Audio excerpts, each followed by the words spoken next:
Volumine kam no wekwoku eginam. Volumine kam ji wekwoku ebesem. Volumine wana jamu memune ama. Volumine wanu meyemune ama. Nam. Onye ga-eguzo n'iru gị Chukwu? Onye ga-eguzo? Gbagara mmehie. Gbagara mbọ. Gbagara m mmehie. Gbagara m mmehie n'ike agwụna m. Ị bụ Chukwu onye dị ike. Gị bụ Chi m onye dị mma. Gị bụ Alfa and Omega m. Onye mbụ na onye ikpeazụ. Malite n'ọgwụgwụ. Ya ka m ji na-asị n'ịbụ Chi m. Ị mara mma na ị mara mma. Eze eluigwe. Ị mara mma na ị mara mma. Chi anyị bụ mmụọ. Ị mara mma na ị mara mma. Afọ nwa echeta nna.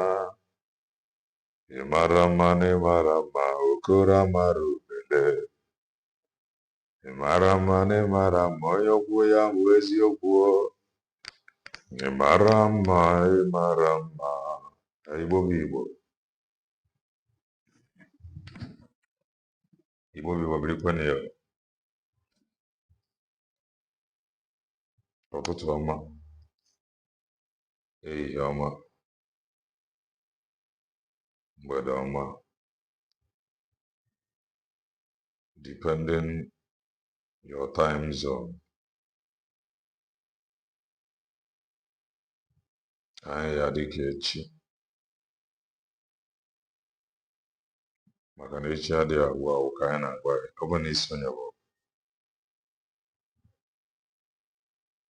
What are you waiting for? Click the like button. Subscribe, comment, share. If anyị na-ekwu na nke ikpeazụ oyi eloyi. If you are just coming across our channel for the very first time, you are welcome. This is Kelenna TV. We are live and we are direct,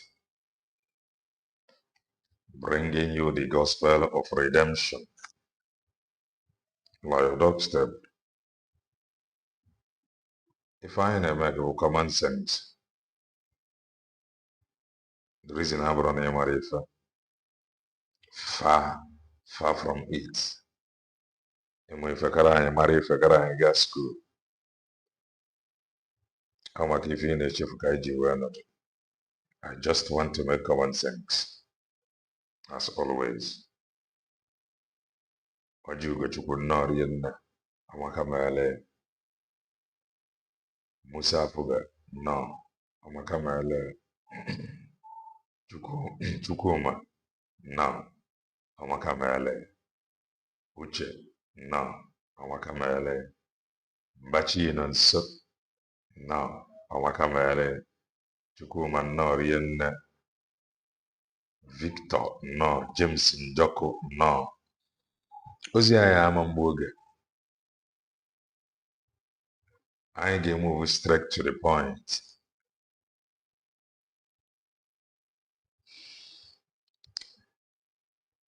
O nwere uche nnọọ amaka mere. O nwere ife m na-arụ ebe a.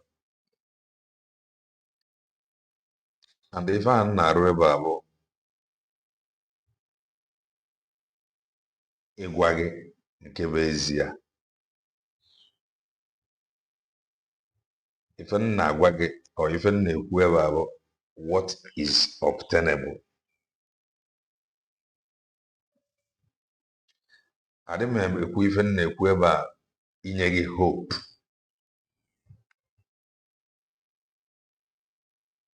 Ife m na-ekwu ebe a bụ reality. And I thank God na many people ma na ife anyị na-ekwu reality. Ife anyị na-ekwu ya bụ nke bụ ezie. You may not agree with me now. Okay, don't agree with me, but do not let us to have problem. Because tomorrow, ị ga-emesịa kweta na ife a m gwara gị ebe ezie. Because I have no reason ịtụrụ ya asị. There is one truth we must all embrace. Victor Norienne. Nwere onwe is gotten. Ụzọ na-abụ. I will repeat it again. The reason why nje kwenye abụ na-enwe narrative that I am seeing that is being pushed.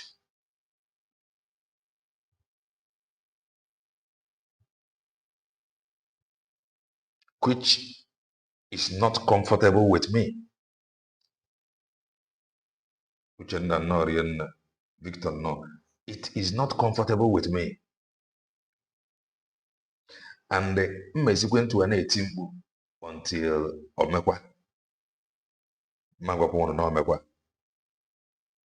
Friday no.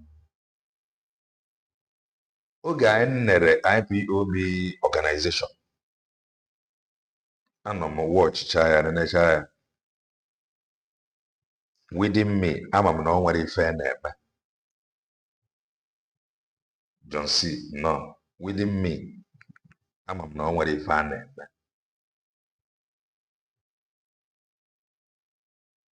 Nwere onwe anyị we come only in two ways. One, ị ga-adị ready ịlụ ọgụ. Ọgụ ka eji enweta nwere onwe. Adịrị enweta nwere onwe na court. Ọgụ ka eji enweta nwere onwe. Ọ n'ime ekirichọ na-ekarịrị all Bongorians along. All Bongorians, ị ga-stretch hand to Yoruba, stretch hand to Middle Belt, wee discuss ba. Nke a ka a na-akpọ peaceful dissolution called dissolution.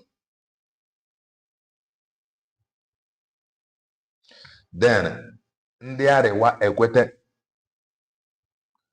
Problem anyị nwa bụ ndị isi ojii nwere bụ anyị ji onwe anyị. If we ndị isi ojii decide ya today, say no, Sunday no. Anyị decide ya today, anyị nwa bụ ndị isi ojii, anyị nwa bụ Bongorians, decide ya today na aga ekeri obodo Bongo. O nwere any international community that will come to tell us no. It is not possible. Maka na anyị nwa na-anwụ. Onye gbachu ma ebe ọ na-afụ ya ụfụ. Anyị decide ya today, all Bongorians decide today, na ga-enwe Oduduwa Republic, nwee Biafra Republic, nwee Arewa Republic. Anyị decide ya. Anyị decide ya, anyị ewere aka anyị kerie ya kpọọ ndị ọcha gba ha bịa na ntu aka isi wee nọrọ na. And they will abide by it. They don't have power to say no. So, ọ bụrụ na ịma mmenwe ya ntu a, na-enụ ala ọgụ before. It's not an excuse na ị na-ekwu okwu nwere onwe again. Na ịma ndị redi ị ga-enụ ọgụ. Ihe a dị very simple. Ị ga-emepe anya ga-emepe. Ihe nna gbaga ebe a bụ what is truth. I am not here to push any agenda for anybody. I'm not here I put you any agenda for anybody. Log 100 times is not an excuse. When the First World War, when Second World War, and I predict itself.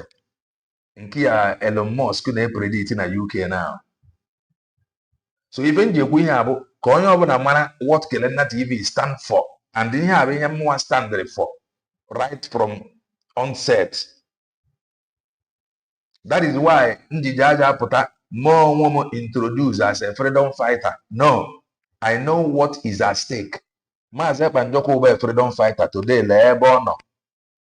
A freedom fighter where only three places to belong: in prison, in exile, and in the grave. Anything over short of this, that person is not a freedom fighter. Grave, exile, and the prison. Here nabaga about fact. Adema for it to sweet you. I'm not telling you for it to sweet you, but here nabaga about fact. Ne lo before. Putakwale ekwoku nwere onwe does not mean na ị na-edie ya lee ma nlụ ọgụ ọzọ. So ọ ga-akazi mma na idiri nwayọ calm down eche ịlụ ọgụ ọzọ irezie the tempo. So the reason why anyị ji akọwa ya ntụ na abụ ka onye ọbụla mara what each and everybody stand for and what I know to be truth can be obtainable. We are all Bongorians. Ọ bụrụ na ife obodo Bongo ji adị mma today, ọ bụrụ na ife a dị n'aka ndị ugwu, by now anyị nwa ga na-arịọ fa arịọ sifa tinye anyị na Nigeria ma ọ bụ na arịwa, anyị ga na-arịọ fa arịọ mana atọ ọnọgharịa na ya ife obodo Bongo ji adị mma day to day, ife obodo Bongo ji arụ ọnụ day to day si na adịba anyị apụta, and ikwu okwu agba ga egbe ga anwụrụ. O nwere any lawyer that is going to defend you anywhere. O nwere any lawyer that is going to defend you anywhere. Ikwu okwu agba ga egbe ga anwụrụ.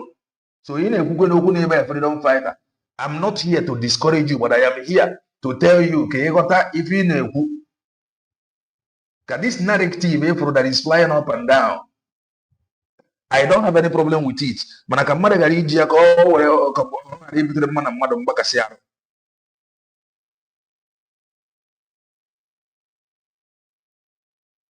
This is what we must know.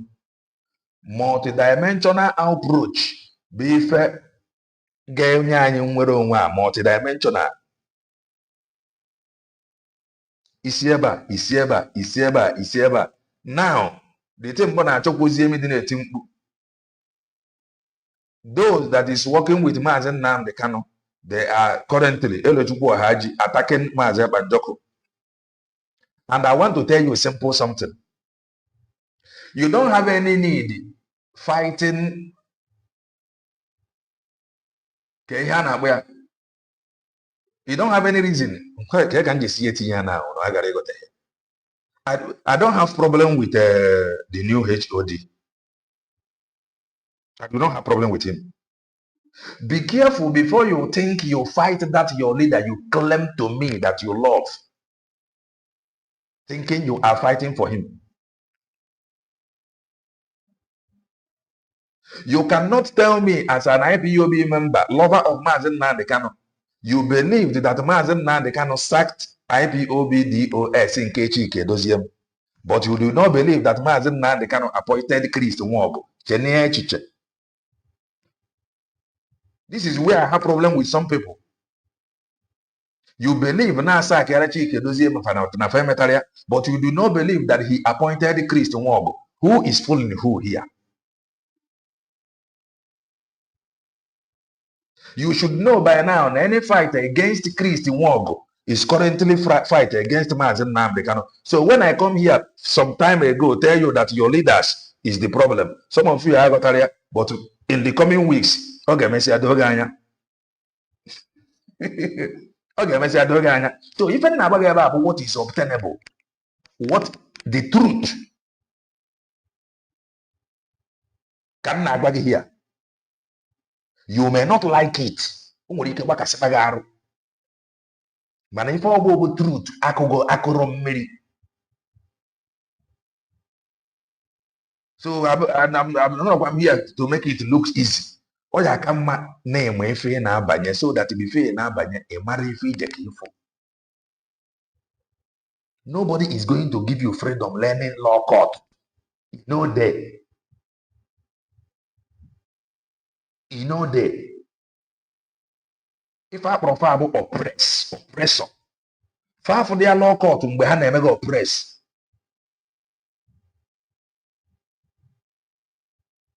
Ndị a na-akpagharị everywhere n'obodo Bongo na-egbu ndị mmadụ.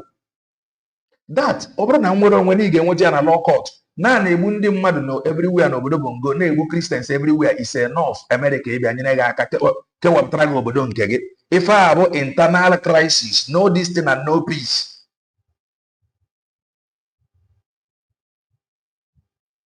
IPOB organization emegide gị ife confirm na ejiro America como UN como France como Israel como they are killing us here.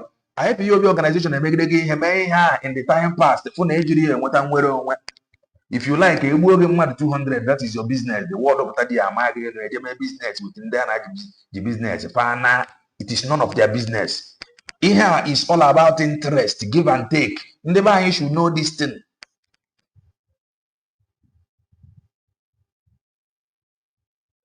Lock it now. Pobasio, no. Ikechukwu Okafọ, no. If about politics about give and take.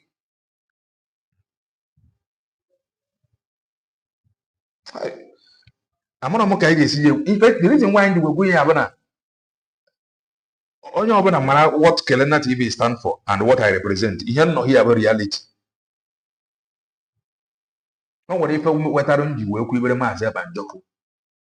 it was revealed to me that this one have something to offer, and with Ifeanyi Foro, he actually have something to offer. And when a game that is being played, they want to play with Mazep and Joko. But that game, very dangerous game under IPOB DOS. Man, game, I say what I am telling you. Because if actually man the matter, the more you look, less you see. Oh, I am working with him here, but you cannot identify in the public. In the public, the guy man and then what attack. Man behind. I walk. So why is it that they close to Mazen that they are the people attacking Mazep and Joko even up to now? Why? If I have a question, nobody has an answer to. I have many questions. You believe that Mazen Nandi cannot sack DOS, Chike Doziem, but you do not believe that he appointed Chris Nwok. It's a question, or don't you know that any fight against Chris Nwok is fight against Mazen Nandi, whom you said you love, who is your supreme leader? Even the Gwekwe have an Odukwana, so okay, TV, what are you saying? I'm a even a poor.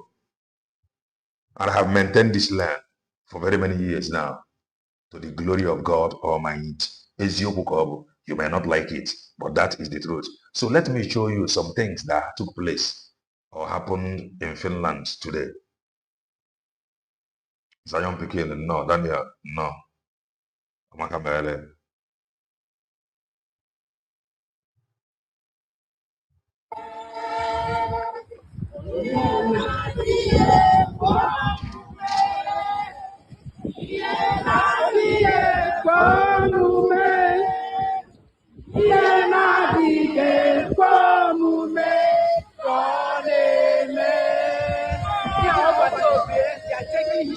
Ife a bụ ụgbọ eji ebu freedom fighters. Adịghị enweta freedom na social media. Two places ka ele enweta freedom. Ị ga na-epuch na homeland. Ị ga na-epuch seriously na homeland. Na-epuch international. These two must work together for freedom to come. Ị ga na-push the homeland ruthlessly, na-push international for freedom. The two must be on. If this two is not on, like on, you are not doing anything. That is the truth. So away from where you every freedom fighter, under how many years? The world now know that he's a freedom fighter. Even Bongo now know that he's a freedom fighter. But those that work with Mazen Nantekano, is still seeing him as an enemy. And the Obama that all is well. Yeah? Finland know that he is a freedom fighter. Matasanga know that he is a freedom fighter. But some people, some of us now think that it was illegal. Now it is legal. Onye ọbụla mara ife. Onye ọbụla mara ife. Egbe na mbọ ka eji enweta nnwere onwe. Ọ bụrụ onye na-enye gị nnwere onwe na law court. Hello. Ikpe gbuo. Adịghị enweta nnwere onwe ntu a. Ọ bụ ntu a ka America si nweta nke ha. It is all about interest. I am saying it again. Go and check about Somaliland. They have been existing. They have been existing. They have been existing before this recognition from they are in charge, in control, running their thing. Even without Israel recognizing them, they have been doing their thing. So Israel only came because of Ifehage Rite Naka Somaliland. They are not coming, because Somaliland was crying to them, come so that you can help me, and they chased out the first 4 occupiers. No, Israel went there straight. If I find you where if I'm recognition, one bank at okay, no problem. It is my own. Can I come up and here go die or anọkwa m here ebe itere gị ude ịchọ nwere onwe ntu esi enweta nwere onwe. Ọ bụrụzikwa na ịma na ịchọrọ ịdị na-akụ asịrị, that is your business. If abụ ụgbọ eji ebu a freedom fighter, and up till now those working with Mazen Nnamdi Kanu, they are still talking nyanyampo against him, and you want to tell me that everything is okay. You want me to believe you that he is not aware of Chris Nwoko, but he's aware of sacking the SDOS. Back to where he stayed. So he talked to us today. I'm so happy that I touched him. I touched him. I touched him. I touched him. Eburuga freedom fighter. Eburu onye amaka na ozuru ori. Onye ine n'anya, ebudie ya maka na ozuru ori. Ebudie ya maka na ọ bụ illegal immigrant. Ebudie ya maka na scam or anybody. Ebudie ya maka na ogburu mmadụ na Finland. Onwe dị ife ọbụla bụ crime onye a committed na Finland soil. The reason why o ji wee buru ya bụ maka ọgụ nwere onwe. Oya ka eji wee buru ya debe ya n'ime na Finland. So Yamadikodi okay, very comfortable on his own na Finland, law abiding until the spirit of the ancestors possessed him. Maranonya abo a vessel unto honor, not for dishonor. Oborokwa ndị ga-anọ na-ekweghị nkwa for very many years. Ọka nwere ife afro, be careful. Onye ọbụla na-eru anya. O nwere ndị nọ na-ekweghị nkwa for many years. We are underground, we are working. Biafra is coming. If we do something very well today, next year, Biafra will come. Hello, Obebekwa. I do say it here. Few years ago, I got some people on social media.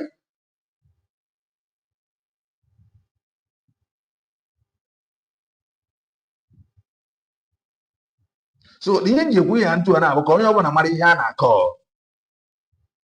Onye ọbụla mara ihe a na-akọ.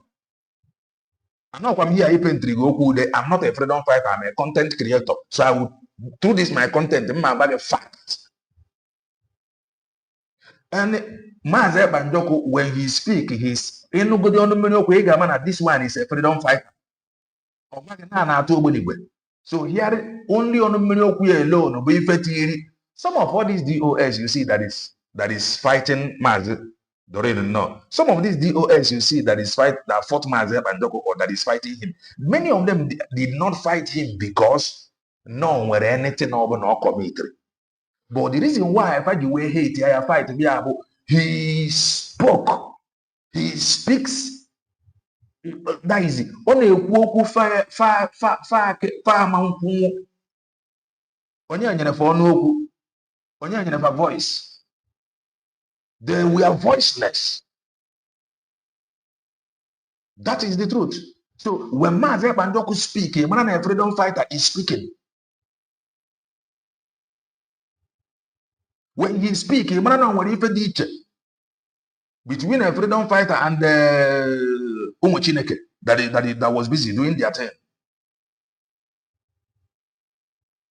The reason why many of them do hate Mazi Banjoko about no what if no potago bahase and yam when we're on Gabia. Obro man with a woman when they not to a terrorist. One knows. You cannot get freedom without them declaring you terrorist or wanted.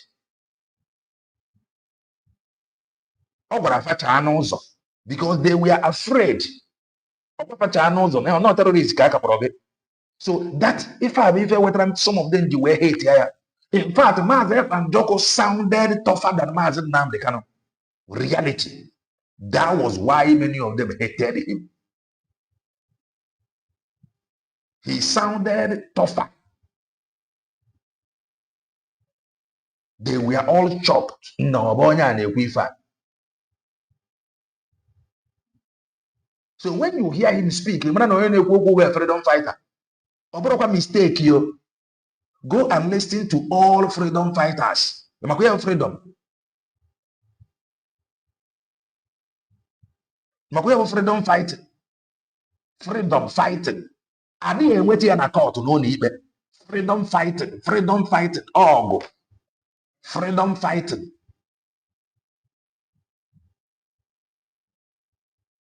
And I didn't fighting for freedom. Oh, when I'm emegide emere ogi iburuzie egbe wee nụba ọgụ nwere onwe ediri eji anya ọma aka ụka sabat ifiluzie na iji eji anya ọma were debe okwu nwere onwe ihe nji ekwu ya ntụ abụ ka onye ọbụla just dey on guard no lose guard. So he sounded like that is it. They never had for his kind before. They were all afraid of him. Onaba. Ogwagana ifa na oma mme. Obodo bongo na onwe ya mana onye freedom fighter emegidere oge a na uzu ebuo ya na Obasanjo si nna na onye nke a dị tougher. Even emegidere oge a ha si nna na onye nke a dị more deadly than Mazi Nnamdi Kanu. Obodo bongo carry the news. Na Mazi Nnamdi Kanu dị civilized. Mazi Banjoko ji wee na-aba mba. No the civil. Ịma no the civil ga-ejide ya. So ihe nji ekwu ya ntụ abụ ka onye ọbụla mana ihe bụ nwere onwe. Maka what Kelena TV stand for. I know what is freedom. I'm not I should wear the mama fly. About there. So if I have freedom fighters, those that is not freedom fighter for very many years, if I na trophy go na cross at the end of the day, if I asake afa to work.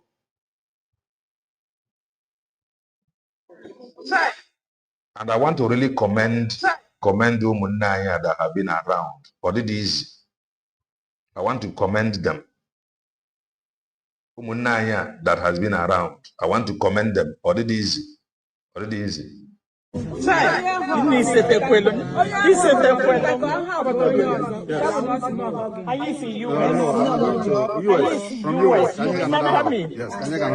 US, can you get another hug? He understands how far If I have a price, sacrifice from US, come another hug. Listen to it.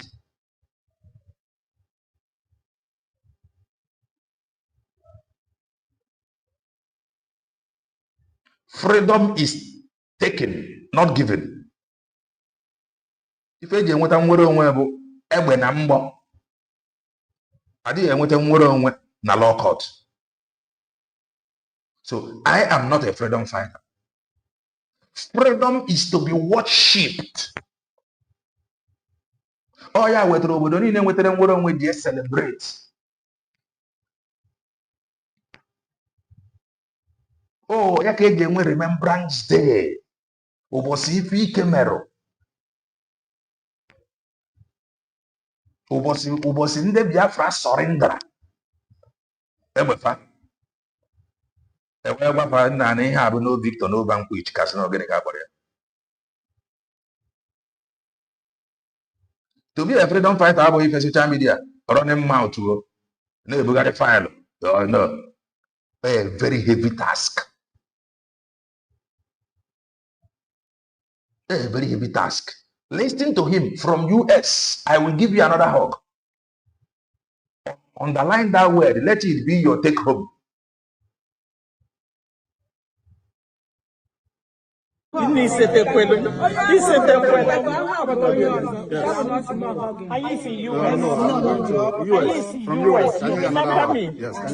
US, can you get another hug? No.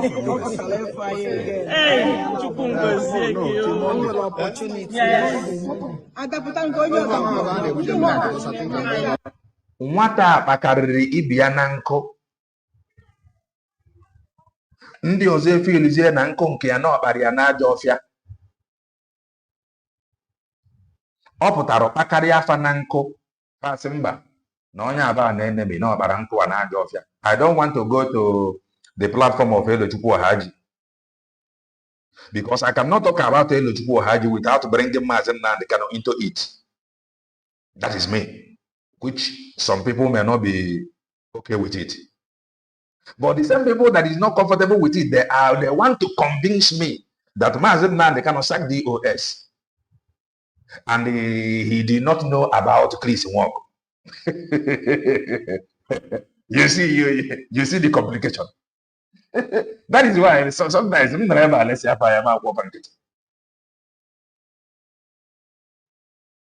am telling you, that thing that I said, okay, some things that you see happening now that the style. Okay, out here, can they align? Some people do not understand. But we shouted it here. Okay, few people who SDOS. I was shouting here. Now I need for memo to be released. Some people said no, there is no need of issuing memo before a manifest and after a few days they release a memo. These are things we have known. These are their patterns and strategy. This is how they operate.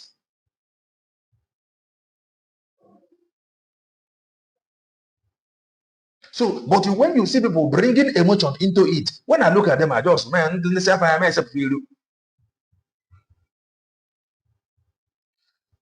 how can you love Mazi Nnamdi Kanu and the hate Chris Nwoko? Lover of Mazi Nnamdi Kanu, please, I am asking you. Can you love Mazi Nnamdi Kanu and the hate Chris Nwoko as he stand today? Or you want me to believe you? That is not representing anybody. That Mazi Nnamdi Kanu do not know about Chris Nwoko. You want me to believe you? And not give Chris Nwoko benefit of doubt that is speaking under IPOB organization. Or if it's convincing. Okay, you want me to believe you? Oh, he do not know about it. Oh, leave it. Chris, nobody hired him. Chris is for Kadonta. Chris is able to issue a press release or whatever that supremely that is saying. I will give Christ Nwoko benefit of that more than anything over in social media. So you cannot claim you love Mazi Nnamdi Kanu and you hate Chris Nwoko. If any na game say Konuko and they Konuko Remember that I say drop for a very long time. But many of you are not here. And though you couldn't see it will matter. Ebe the truth sort of this. Go to Elechukwu Haji platform and read for yourself. How much up and Joko jikwere were nwanyị dị ime. O nwere ife gbasara nwanyị dị ime. O nwere ife ụmụ nwanyị ka a na-ekwu. O nwere ife gbasara ụmụ nwanyị na nwere onwe ụmụ nwanyị. These are their right up ụmụ nwanyị. Ụmụ nwanyị. Kedu ihe gbasara ụmụ nwanyị na freedom? Ụmụ nwanyị. Ene di ya na-agụ ya agụ. Mana a na-agba gị na Amnesty International report na one protest na-egburu mmadụ 150. None of them is talking about it. No, none of them.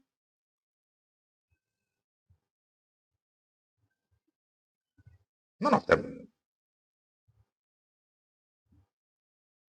So when I listen to them at times, I would just be like, hey, it's an Andy, our freedom fighter. And they are very close to Mazen Nankar, and he recognizes them.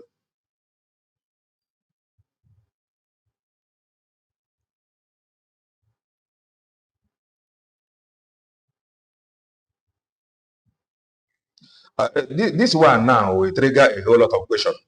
And when I begin to ask the question now, some people will not be comfortable with it.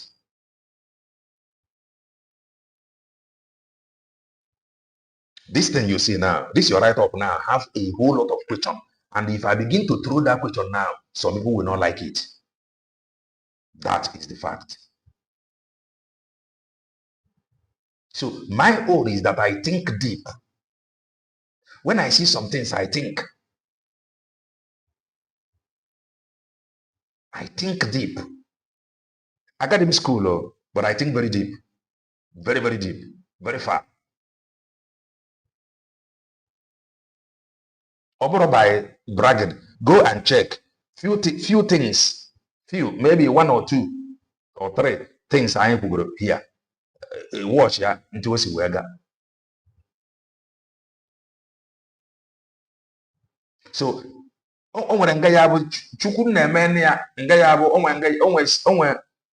onwe stage jaba anyị nọdụ now.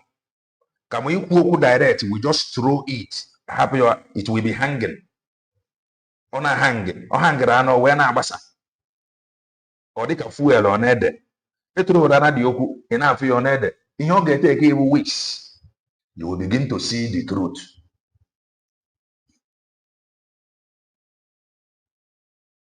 If I didn't phone at the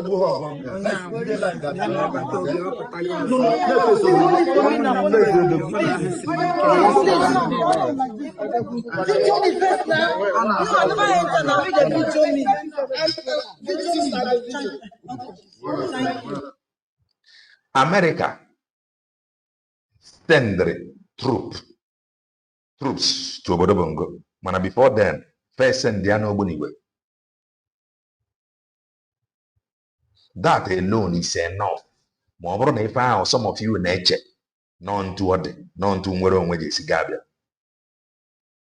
America is send the Obunigwe, Nimo Obodo Bongo, Mako Buenebu Christian is enough. America bata Kewadi Obodo.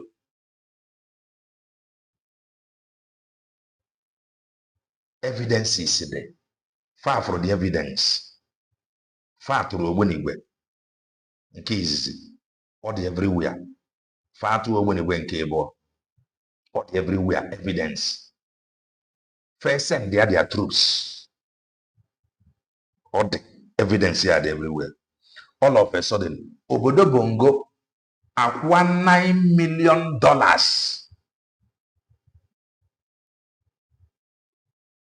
to lobbying firm la America. $9 million. News uburia, no be all the like social media. All of a sudden, truths ana. Aye we na aju, ma truths narone. Ma Christian aha na egbu akwụsa na igbu ya. If I eji we tu ogbu ni igbu akwụsị na. Don't forget, oge Donald Trump batara, when everybody was celebrating, I said here, if you do not play your game well, Donald Trump achịchari to pụọ onye ọzọ abaghị omenekwefe ga-eme. Christian genocide is enough. Of reason, send you Ogbunigwe. Nke izizi. Of reason, send you Ogbunigwe nke ịbụọ.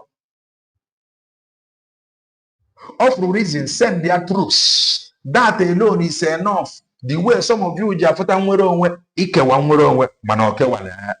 Maka na ife abụ ka bụ internal issue. O nwere onye je ka inye gị nwere onwe ngị nwaje were.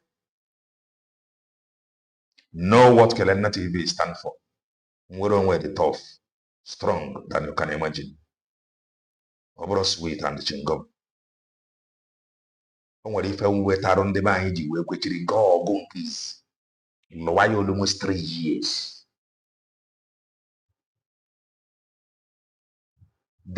Okay, if you know about ozigbo ebidoro ọgụ ka hunger and starvation bidoro.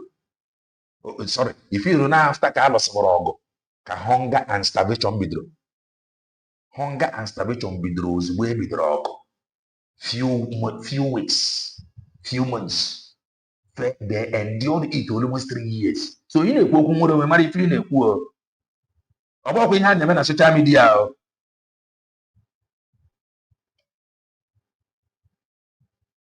If I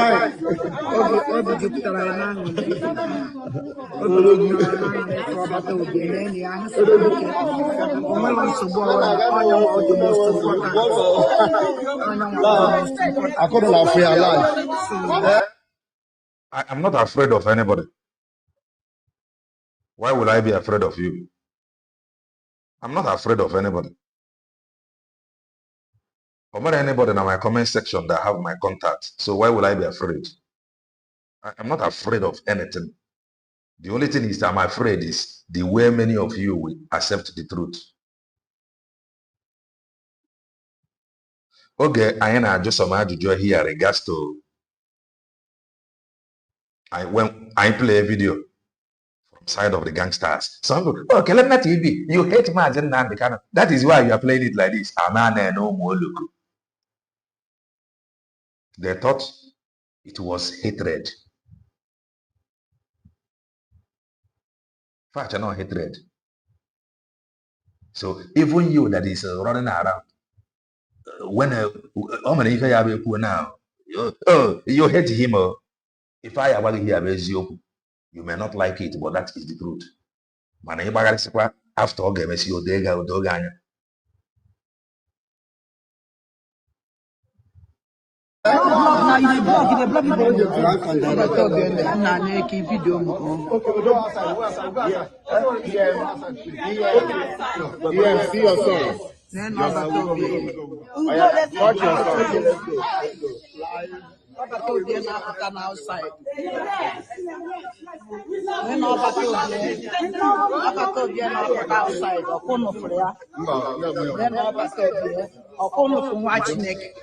all of a sudden,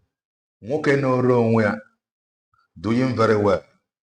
The spirit of his ancestors may arrest or represent Ibafa by him, just like that. Or by him. Just like that. All the one very comfortable, living large. All the comfortable. All your book. The book triggered many enemies. Even to the point even that those that were around him, those when you see them like fundraising, you will think that that they are more human than I am. Was the prophet. Those people, when you see many of them in a fundraising years back, you will say that this one is more holy than Kelena TV. They disappointed him. All of his plans Many, because of greed, envy, and jealousy, personal interests, they deviated.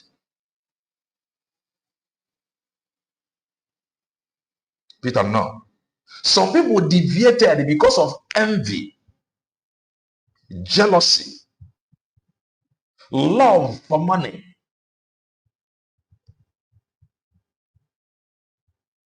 Before everything started happening, oh my God, we are by then. Don't forget, we were asking this question that time, and nobody said anything. And the way some people push, ijine na mmadụ adịghị arụkọrọ, you feel as na onye have suddenly become a criminal. Don't feel like that. A whole lot of things has happened.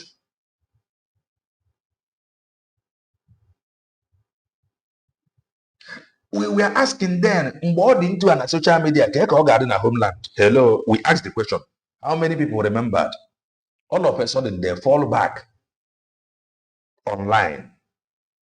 Today, what is happening? The people, even some people that is projecting Liberation Army now, few months ago, they were against the name Liberation Army. But I don't blame some people. Because of what they saw from Liberation Army, they were blaming Liberation Army. But today, they are pushing for Liberation Army. Mazep and Joko created even with Alpha. If I go, them internationally acceptable. Before a just of recent, those that is Liberation Army, they fall back to ESN.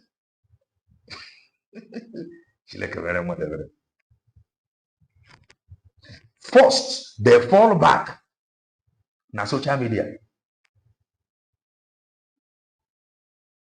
to bring Ondo Genkere. We were here asking question. Answer. The same thing just happened of recent. The Liberation Army fall back to ESN. So, I'm going to see all day far.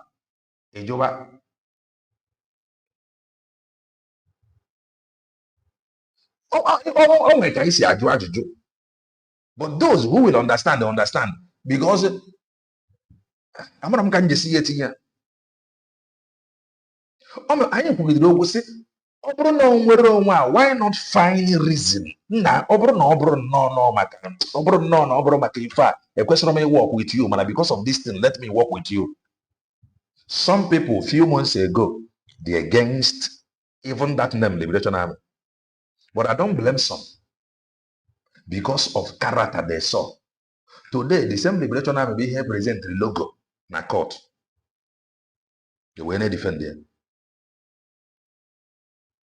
So, but how about those under that name? Many of them are fall to ESN. If for confusion.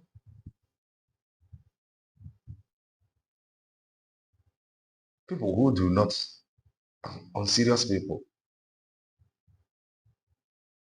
So at times, over I from the ESN, you got the ruthless. What about the Nkaya? You got the brutal. You do not even have what it takes. Obodo Bungo can meander anywhere. Atụrụ Ogbunigwe n'obodo Bongo. Nke izi tụwa nke abụọ. Send their troops. About social media, $9 million. All of a sudden, the troops are now.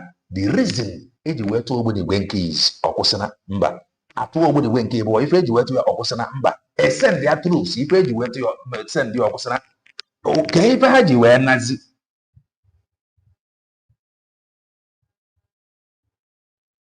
Kedu ife ha ji wee na? Interest. Ọ bụrụ ị nọ na social media na-acha ụtụ Agwara m ọnụ dat na oye nwe mmeri. O merikwa emeri. Ọkwụnụ fụrụ odogwu. Ọkwụnụ fụrụ ya. N'elu ọbata obie. Ọbata obie apụtago outside. Ikuku ọma na-eku ọbata obie. Ọbata obie! When you see many of them shout like this, ọ dịkwa nwaadị na-aga eji mechie ahịrịokwu ndị a. The Bible said something. Or say that when the going gets tough, or say that the children of God keep moving. Tough. The children of God keep moving. Many of them are not here. Many of them will continue, they will fall back, fall center, up and down, everywhere because of Gosinioya dollar. Just show him dollars.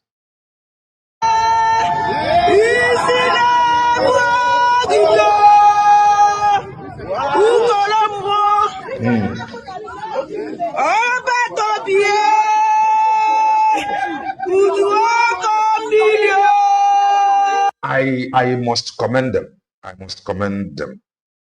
At least in the Finland and the Kenaya, they will know that he is not alone. He is not alone. Keko ya de mo na ha nọ around. Ọ bụrụ no to your tent, O Israel. I must commend them. God bless them. Ọ mmadụ ka ejikwa aka. Ọ mmadụ ka eji aka. Ama m na-enwe ọtụtụ secret disciples. Ndị a bụ na social media dị na-agba ya anya na afọ ya. They were there live. Some people were something better to offer, but they are not present. They are not available. So every day I see room to compensate the available. It is normal.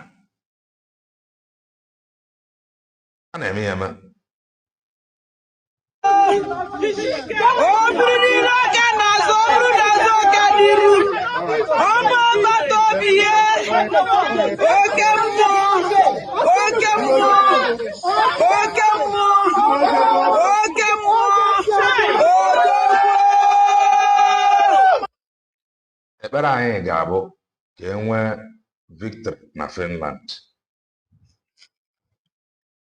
Ya ga-abụ ekpere anyị. Ọ ya bụ starting point. Onwe ihe na-ekwu na nwere onwe mgbe ahụ bụrụ ezie.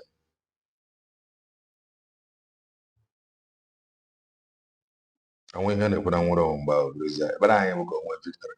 Ihe niile efere na social media.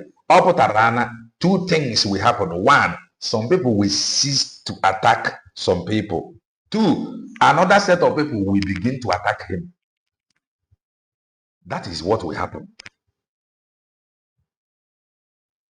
If any oh, let us make peace here. Let us make peace here. Or was the business as usual? The gangsters pay go. Abraham here. People are learning lessons.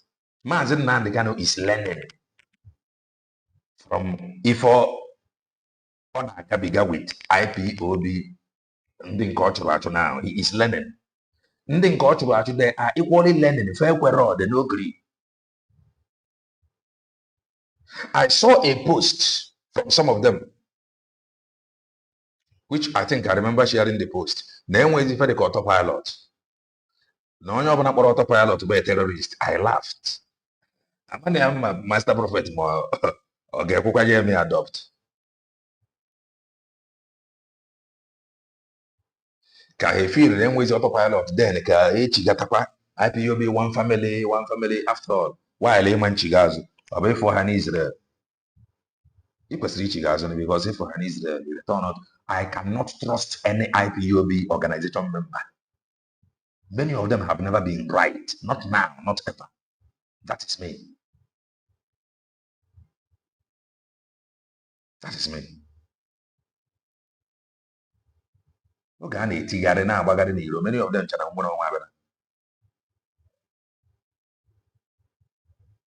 they were busy running around, delaying. Come on, to pressure their leader. No, come on, the next thing, man, can move forward. We are there shouting, "Supreme Commander, you are my Jesus." Today they are saying, "No, he is not my Jesus. He is a womanizer."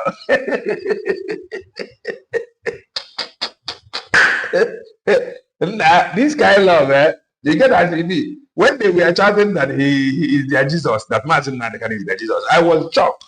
Man, you people to take it easy now. What is all this? Today they said no. It was not true. He is not Jesus. He's a womanizer now. On the I have TV,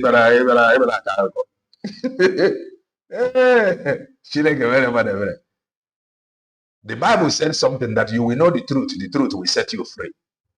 That is the fact. You will know the truth. That truth you know will set you free. However, we must commend them. We must commend them. I am married and many of them, but people of particular concern. People of particular concern now have a somehow. If I don't behind it, very better. Can I organize? So one after the other. Because of the reason, so we are all one. Yes. Can I organize? For the reason, maybe we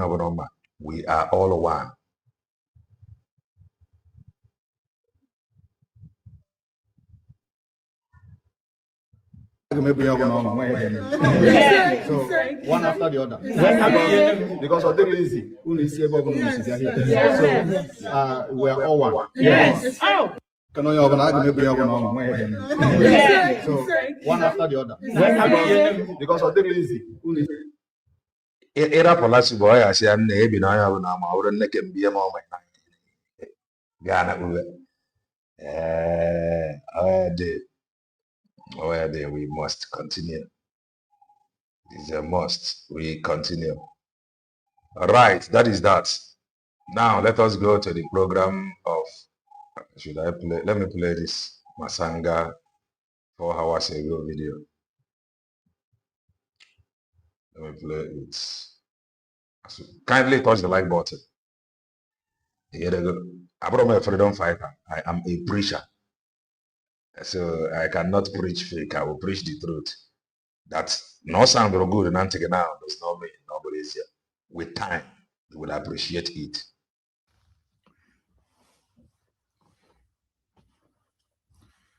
Good evening. Thank you very much, all of you, those who have been following us, who have been following me. I took interest on the international scene, in this case, of Finland versus Mr. Simon Epa. Because I wanted to tell the world how things have and how things work in Africa. How things happen and how things work in Africa, not just over the Bongo. How things work in Africa.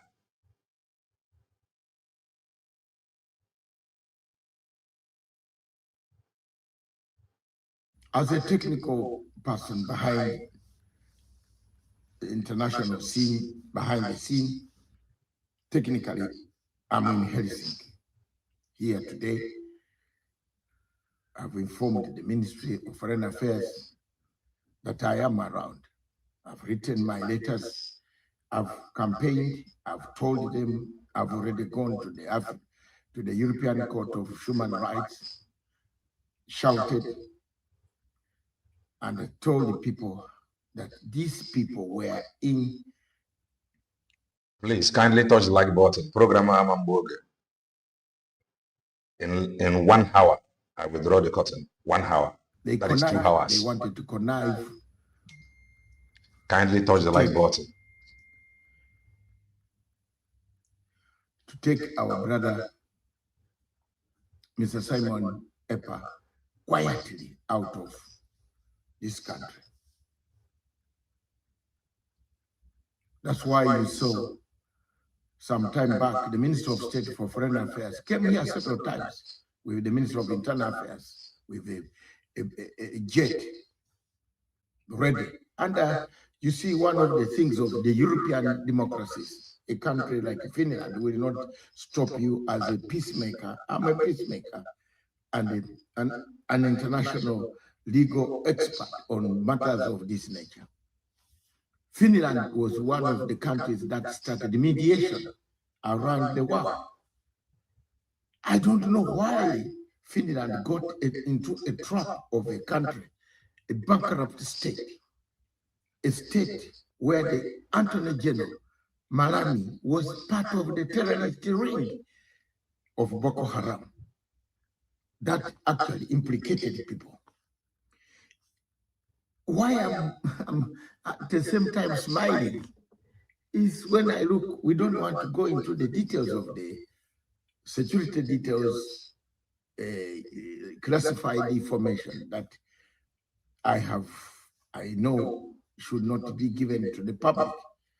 But this case, looking at the top layer of it, is hollow, it's shallow, it's very, very shallow, narrow in analysis, narrow in shallow in intelligence gathering, fake people, fake everything. And I think the next stage I'm going to take from this angle is the stage of taking another leap across into the International Criminal Court. I think I need to call the then Minister of Defense, General Musa, who commander of the army, because I know why I'm saying so. When the other documents come out, some of them that I need to take this matter across to call Buhari is dead, General Musa is alive, and Malami is alive. We need to call them. They must be accused for perjury, very serious perjury in Netherlands, in of the courts. So it is up to the lawyers now, those out there in all your Biafrans, to seek to find out why lies were told. As you saw yesterday, Simon himself came out to say they are choosing a wrong man in court because there is no evidence pins the gentleman on the ground. It is very interesting, shallow. A case where the accuser, the man who accused you, the accuser has run Morope. You see, real running is nowhere to be seen, not even a diplomat, not even a small diplomat or a security attaché is in the court from Nigeria. It shows you that they told lies and they have put this good country called Finland into chaos. They have put it into a very terrible situation that makes us look like we are the most stupid people on planet Earth. Ladies and gentlemen, makes us Africans. What? You see, for the people, for the president of Finland, I want to address you. Nigeria is a country that does not abide by any court orders. I have been to Arusha court. Everything was set for me to listen. I went to a court in Gambia, Banjul. Nigeria never appeared. I went to Arusha court only to be told that we are not coming because we never signed and deposited the instruments in court. A court in Kenya ordered that Mr. Namadi Khan be brought back to Kenya because he was abducted without the Kenyan government knowledge. Nigerian judge did not listen to that at all. He went ahead, sentenced Mr. Namadi Khan to life. This court here. No. And I want to appeal to President Stab. When you came to East Africa, I was listening to your.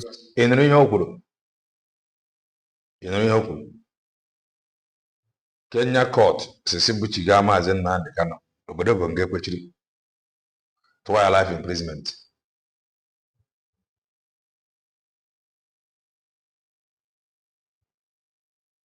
Speech in Dar es Salaam. I was in the audience. You didn't see me. I listened to your speech of mediation, dialogue, peacemaking.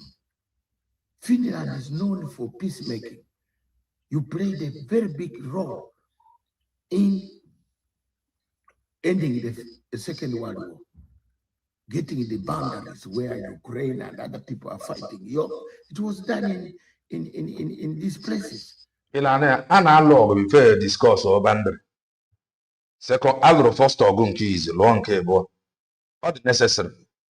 Nwere bog. Over a law court. It did a log. You were morale, you be freedom fighter. You be freedom fighter. You a freedom fighter. You are the people you pushed for this mediation so that the world ends. Why don't you take one step back and say, Nigeria, what are you doing? People there, Christians are being murdered. Christians are being slaughtered in huge numbers. And that alone is enough. Ike wobodo bongo. Ma ọ bụrụ na ọ dị easy into our some people say failure. Evidences there. A na-egbu Christians. Ya ka o jiri ọpụrụ ya tụọ ogbunigwe. Evidence. Na ọ tụrụ ogbunigwe bụ evidence 1 na ife a bụ ezie. Ọ tụọ ogbunigwe nke ịbụa evidence 2. Or send their troops evidence 3. Gịnị ka fa ji wee na? Why na okewa dị obodo? And not by Simon Epa, it is by the Fulani jihadis. I'm good. No. We have presented this evidence to court, documented by International Institute, by International Security Institutes across Africa with dates on when Fulani herdsmen and jihadis slaughtered people, invaded. We have a lot of evidence that we have collected over time about the killings that take place. This is all evidence. So when a country avoids to look at evidence and looks at profit, then we have to take it to the European Court of Human Rights for the judges there, the 11 judges to sit down. Ambassador from Brazil. No, Makamele. Or the 27 judges of the European Court. All of them. Out of the 27, I bet I will get 25 who would agree with me that the case of Simon Epa should not have taken place. The best that Finland should do, it should have just been to find the money for having spoken using oxygen. If it doesn't fit, acquit. If the intelligence is corrupted, it's wrong, acquit. I've not seen any evidence. I'm now talking because I've seen everything, all the sides. I've seen what it is. the outcome, God willing, we shall see what we can do. But for me, from here until until I'm going further, I have not kept quiet, Simon, and I will not keep quiet. I've told your lawyers already. We are in touch where I am, because we can't all be in one place. We don't know. We have a lot of enemies. We have a Nigerian intelligence also swarming around the city. That's why I had to report to the ministry or the government to know that I'm around. As a citizen of a global citizen, I'm very happy that this is exposing exactly what I told people before. There is no case. The case is one. People are saying they can't live together. Nigeria is too big to be manned by somebody who is sleeping. It needs to be manned by an energetic man. One of the problems that Africa sees, I've told them, you look at now Paul Biya, 65 days is missing. And I've now found out my sources in intelligence in France, my intelligence sources and intelligence sources in Switzerland. I operate around international agencies. I also know we have friends who can tell us where Mr. Paul Biya is. We know where you are. You are finally in Switzerland, but Switzerland was quick. Switzerland has been quick in condemning lots of things, but they don't condemn their own judges when they make mistakes in the courts. There's a Swiss judge who wanted to become a judge in the ICC. Why are you not sacking that judge? You know, you should have sacked that judge. And when I looked at the intelligence report of that judge, oh Lord, he should not even have applied for this case to become a judge. So Switzerland, stand up and act. Tell Mr. Paul Biya that you are creating a chaos. You can't sell, you don't know. And then you are instructing people who is issuing these orders. So Africa has a problem. But the biggest problem is betrayal. In Africa, people betray others. I've not forgotten the story of how we were in Abidjan negotiating, and the Kofi Annan made a call to Obasanjo. And Obasanjo, all of a sudden, his convoy left us with other two presidents. My friends who were there, former president who had come to see whether we can negotiate peace. I don't want to mention my friends. They can talk for themselves. I'm talking for myself. The two might fear to tell Obasanjo that was very wrong. And he said he was coming back. The next thing we saw, he had handed over for Mr. Taylor.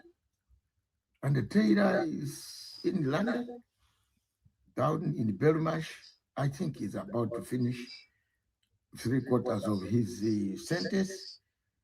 He has forgiven everything, anybody who did this, which handed him over. We had got asylum. How do you do a non-refoulement by arresting to hand over?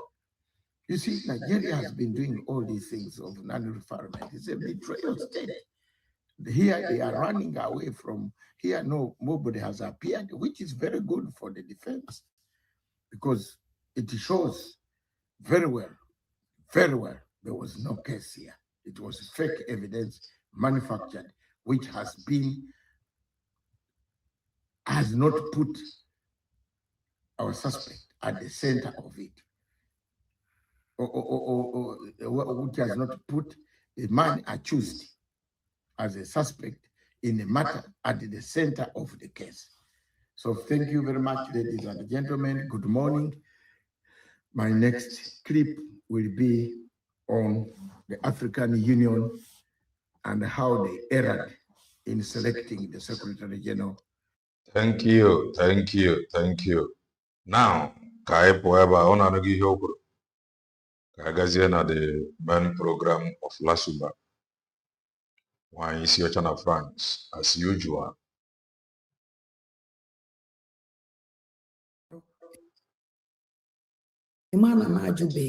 I will still go to, I will be playing Master Prophet.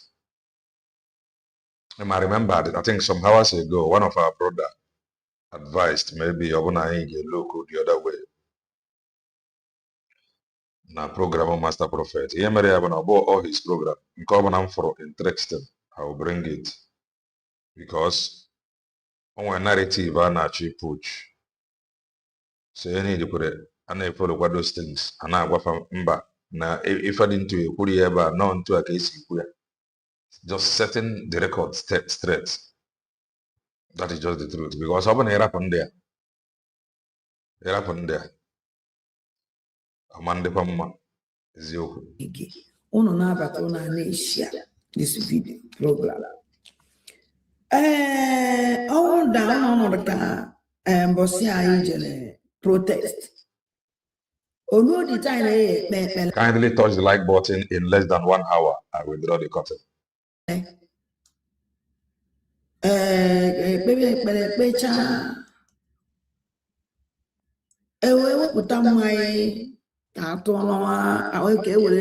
Ka mgbe ewepụtara mma ife ji weweta mma ka atụọrọ nwa Finland mma ya ọdịnala si dị iwu ji wee unite ya na mmụọ bikos mgbe anyị jere Finland anyị jere wutu mmụọ Igbo mmụọ nwe anyị nụ ndị mmụọ anyị ji wee bịa ụwa ejikeme nọ mmụọ omenala ewuru ndị Igbo mgbe anyị na-eje Finland mmụọ ahụ si anyị mmụọ anyị si wee jee Finland and anyị bata na Finland anyị unite ya otu mmụọ Finland mee ka mmụọ Finland mara na anyị bịakwala yes unite ya ife anyị ji wee bịa yes onye ka mmụọ anyị ji dị mkpa onye ka o ji ahụ ebe ọ na-ebata na enye gị asọrọ gị ọjị weti mmanya ọnwụ na mmanya adịghị enye gị ọjị Igbo iwere gotuo mmụọ yes. Man, I'm surprised. Somebody say, "Hey, chology." Onye jula ajụjụ Pastor Rose. Hey, chology. Ntono. Ewe wupụtara toji. Wee na-anya ọjị ahụ. Owe wụrụ ọjị ndị na-egbu anyị ọjị gbolo. Simon Ekpanjoka will only Fulani call you. And the Omonoji key present at all. Omonoji key present at all. Omonoji key present. Kadetana Mwena Gadia, or a wine, open a bajido Oji Igbo. Oji Igbo, feel alone nekai when I tear them barabai. Kaimana Arimo, or Baria, will see Oji in the Nebu. God, Kia present is your Igbo. Afụla nke ya esi na-agọ ndị Igbo ya esi na-agọ ọjị ọwụla ọjị ya eji were gọwa ọjị ndị Fulani ndị Awụsa ọjị ndị Awụsa kwanye n'Igbo nwere ọjị and ihe anyị bịara maka nwa Igbo ihe niile nọ that place onwere onye Fulani onye Awụsa na ya nọ ụmụ Biafra ahụrụ ndị Awụsa mgbe di mmanụ ji ọjị ahụ ka m jụrụ ya sị ya ihe ọjị a wa ọjị ndị Fulani anyị jụrụ ndị a na-egbu anyị kedu ka anyị ga-esi jikwa ọjị fa were kpee ekpere tọkọ Chukwu ọjị ndị na-egbu gị ọjị ndị na-achụ gị ọjị ndị achọrọ ka unu nọrọ ọjị ndị ji nwa anyị nwoke mere nwa na ihe iji eme mgbe a bụ ịma ya aka na akpa wepụta ọjị Igbo nyefa. Very simple thing. Iwepụta ọjị Igbo nyefa. Inyere afa n'afọ ọjị Igbo prezent erefa na ama nji ọjị gworo wee mee ife a si were ọjị Igbo na-eji ma ọjị Igbo i prezent ya ife a ga-eme ya accept mana ka anyị na-egekwa ka anyị na-eje because ụnụ nwa bụ ndị ọchọkọ ọkwa o nwere ife ndị be anyị na-akpọ ọchọkọ ọkwa si na mpi egbu eru ịghọtago ndị ogbu ara ọbara daizi ndị na-eri eju na mpịa maka ka anyị mara narị ma iprezentịrị ọjị ma ya bụrụ na fa rijetịrị ya. anyị nwoke were nọ n'ebe ọ nọ today ka anyị abịakwa werekwa ọjị fa were kpekpe ekpere fa ife m gwara gị ma ọ sala m aka like this mana ọ continue otu ọjị ka ewepụtara. I just smile. Mana mụ nwa ada ndị mbụ na ndị ekeke ọjị ugbe a na-awala eze ebe ọnwụ nọ ife ọnwụna na-eme da please ara enwe m ike ara nwa na-eme ana m anọ na nkọnkọ na-atọ ọnụ ya wee ife to positive ihe ọjọọ niile dị n'ime mma ewosisi ozigbo ozigbo ahụ ya ka m ji wee wụrụ ada mmụọ tụmụọ ya to positive yes. Ka ọ bara anyị ulu. Yes. And ị bịara gbara aka iji ya ọjị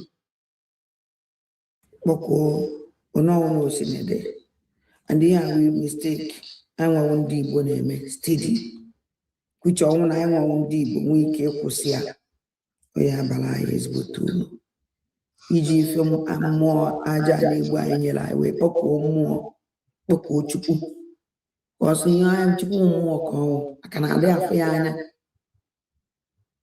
mmadụ afụ mmụọ anya Chukwu mmụọ ka ọnwụ na onwe onye si na ya afọ na Chukwu ya biko ya bịa gwa m ebe ọ fụrụ ya na mma ala ikuku ije fụkwa Chukwu jụọ ya ajụjụ ka ife ji gba nkịtị a na-achọ ikpochafụ anyị ajụjụ mma ajụ Chukwu mana ya anaghị afụ ya anya mana ọ na-ahụ kwuru eketa ọnụ na ọnụ ọkwụ na nghọta o nwere ebe mkpu na-eje anyị na-eme protest everybody dị happy o nwere okwu nkwu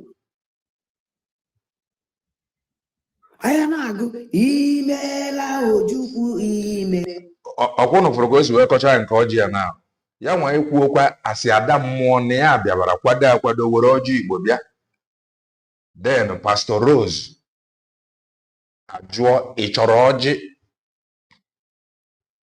then ewepụta ọjị Pastor Rose wee bụrụ na ọ bụ ọjị gworo ya wee sị mba si withdraw ọjị gworo debe ka ya wepụta ọjị nke ya nwa bụ ọjị Igbo asị ada mmụọ ọkwefere gosi wee gbuo echa mfa kọndem ewu ma anụ bịawara dị jide ọjị ejide mana ya nwa ekwuokwa ma ya ejiri ọjị bịa ma ya atara nke ya ata ma ya eprezentị so na ikpezi ekpere a weta ata ọjị karị ka mma ka ọ bụ onye prezentịrị ọjị gworo ka o mee na-arụ kọmiti any crime more than somebody asị onye Igbo asị ada mmụọ ada ajani ya kene m mmụọ afọ kene mmụọ nkwọ kene mmụọ orie kene mmiri niile dị Igbo niile dị zuzugbe mmụọ niile na-emere Igbo ihe oje kene mmụọ niile a kenecha o jebe ife ọgbara aka ọjị so ewu ma anụ mere wit ọjị kọmitiri crime mana ya nwande asị ada mmụọ gbara aka wee jee ife nothing wrong with her.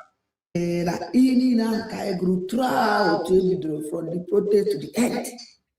There is a time nsị ha biko ọnwụ na Ojukwu ka anyị ji bịa Finland ife anyị ji bịa Finland bụ Simon ka anyị chọka na egwu anyị na-agụ na-akpọ Simon na ya nke a na ikwutekwara ọ dị oke a kind of suggestion ọ dị oke ọsọ na ihe niile anyị na-eme anyị na-adọghachi onwe anyị azụ anyị anọ ya tọmple anyị kwesịrị na-emove forward. Do well and touch the like button. O mesigo finish ye end ife anyị na-emezu remembrance remember Ojukwu. Our son Simon Ekpanjoko no Finland I did protest anyị na-agụkwa ife ajụ na meela anyị mụ na nwanne njere akpịrị ego ife ajụ na a ga-akpọ ya afọ ife ajụ na like nke ife ajụ na a ga-akpọ ya afọ ife ajụ na because agba afa gị dị ya ịlụwa ọgụ asị adabiọra mma dede anyị ga-alụ ọgụ so mana etinye afọ ife ajụ na ngị nwande bụ sabo eni sabo na-ara ego amarago na the same faith ife mere ife ajụ na bụ ife jeka ime ya bụ present like current sabo mana ama mpụta na esi nna na onye abụ sabo and ọ bụrụ na ịsabo na ebe anyị kpaa afọ o nwere ike ọlụgba ọgụ so mana ihe uzikwe ihe afọ ife ajụ na sabola onwe ya obi ya amaghị ikpe nna na ife amekwara ife ajụ na bụkwa ife jemia in future nke a dịkwa nwa adị anyị mụ na nwanne gara ọra nwanne apụta n'ụzọ lee ife ajụ na agaga ọbada dị ọra mma ka anyị na-akpọzi ka o nweghị chukwu nkere like nke a na ihe a bụ egwu so ya gụọ ya tinye afọ ife ajụ na ịnụgodi ya na ntị ị ga-ama agụ anyị ekwesịghị ịtọ na ife ajụ na anyị ekwesịghị ịtọ na ojukwu let us move forward mba ife ajụ na dị mma nke ojukwu anyị ekwesịghị ịtọ na ojukwu agha gara Finland for Maazị Ekpanjọkwa ọ bụrụ na ihe ị na-ekwu mere eme ekwesịrị ihe ọ bụla aja na highlight ebe a ga-abụ Maazị Ekpanjọkwa mana e nwere ike at the end of the day mgbe a ji emechi ya emekwa ebe esi ọrụba ya ojukwu osokwa mana nke ife ajụ na bụ na every present sabo ịkpọrọ ha n'afọ ọ ga-anụ ọgụ so using ife ajụna's name is to pass a message ụzọ ya na-emepesi mana anyị na-atọ every thought anyị na-eji aka anyị dobe onwe anyị tofu ebe ka anyị megodu improve gagodu n'iru anyị be protest for our leader Maazị na anyị akpa our leader Maazị Nnamdi Kanu ndị iwe ife ajụ na ndị a bitrere ya no DOS bitrere our leader kwanị ndị nke rapụrụ anyị abịa na Simon okay Ekpanjọkwa ya akọwa ndị bitrere fanụ ngozi ọla bụ gworo ofu anyị n'oge nkele na ndị dog of sellout na Nigerian government dog of sellout Chineke were ndị Igbo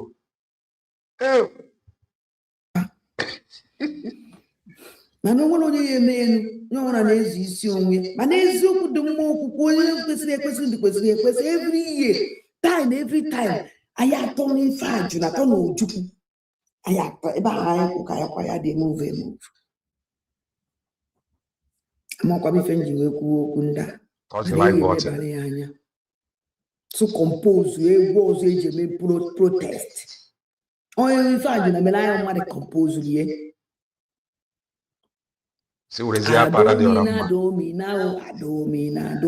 adomina ọ mmadụ compose rie si were afọ ada dị ọra mma compose ọzọ ọ bụrụ na fallback chọọ were fallback compose egwu ya nwasịrị ya nụrụ fallback and up to now ka gwara anyị ntu o si wee na so use we na afọ ayo ya tọ ya onye ọzọ compose no ana sit down compose another music for protest wepụta ya ọnwụ na for Simon anyị na-akpọ Simon ọ ya ka iji gaa Finland mgbe anyị na-aga n'ụzọ na-aga ya onye n'ebe anyị na-aga na-agọ na-ebi na-azụ na-azụ na-ekpu Simon ba na-asị gee ma at least agọ Simon ka anyị ga-eso ma ọ na-eje eje ma ọ na-ana Simon ka anyị ga-eso nke a wee gbana agụ ya ibere megide mkpekpe onye ji si agbanyegwere ya ka anyị jike n'ọnụ anyị gụọ egwu ka anyị jike n'ọnụ anyị maka ọnwụ na-agbanyere dati music anyị ji ọnụ ihe afọ ofu onye oji owere isi wepụta ofu egwu ndị ọzọ esorie owere isi mmadụ nwere ike ịkọmpozu egwu within 1 second ọ chọọ ofu iwe gbọtọkọ ya tabụ ndị ọzọ esorie egwu ya ana ejela agwa anyị redio a na-agụzi anya na-esozi ya.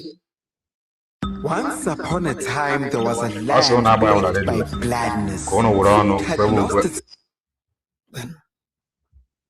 Ekwugo m ya gbasa anyị mere protest tụ na mbịakwa life na mma ekwu ya anyị kwesịrị ị na-emove forward anyị kwesịrị ị na-emove forward amala oke na-ahịa anyị kwesịrị ị na-emove forward onye ọna nwere chi ya onye ọna nwere mmụọ ya na anyị awalida ma Ojukwu nwere mmụọ ya awalida Maazị Nnamdi Kanu nwere mmụọ ya Simon Ekpa nwere mmụọ ya mgbe ọ na-emekwa ife gbasara awalida Maazị Nnamdi Kanu dọtụ mmụọ Apolonia mgbe ị na-eme ihe gbasara Simon dọtụ mmụọ Simon ọ na-adaba ọ na-aga ọka isi eme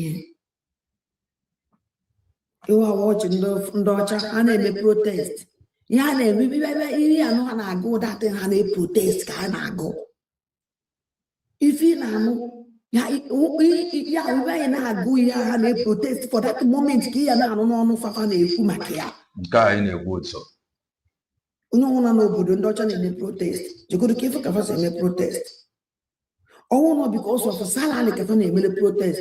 Ihe a nụ ebe fa na-ekwu maka salary. And onye ba ya na-akpa afọ ndị a na-afọ maka that salary ya. Ka ya na-akpọ. Ndị ba ya eburu ihe ma cartoon ụmụ ndị a na-eme ba na-ata afụfụ ha. Ka ya cartoon na ya na ihe ma ha. Iko na ụmụnne m. Ana m ayọ ọrụ ka enebara ya anya.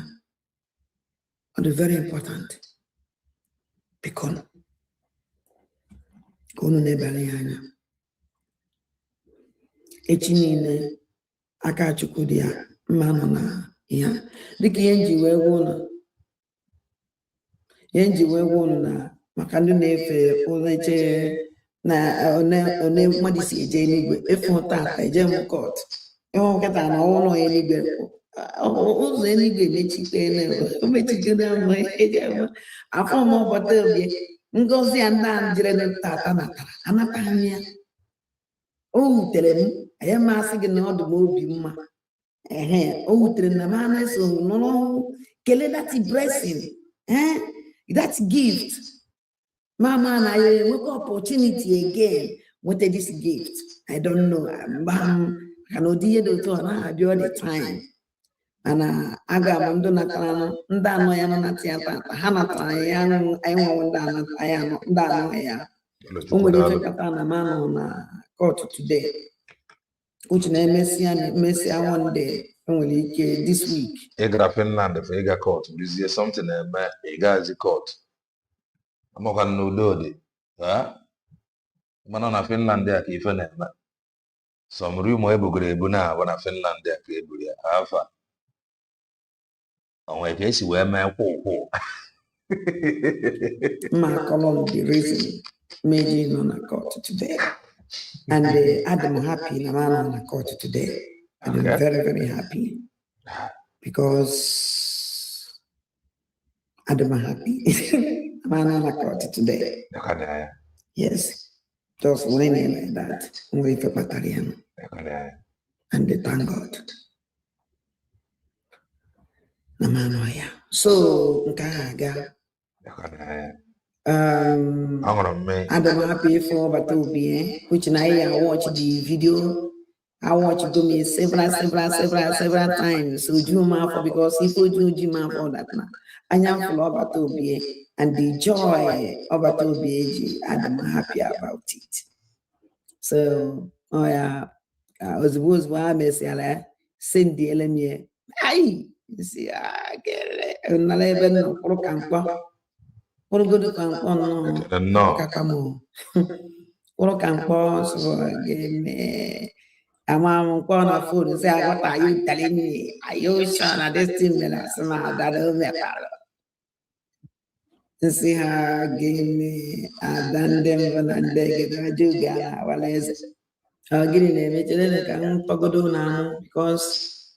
I send you Emma Ebaka and Amanda don't talk.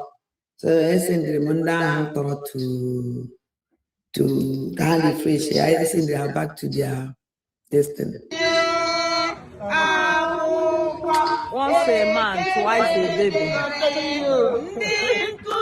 I finish the protest.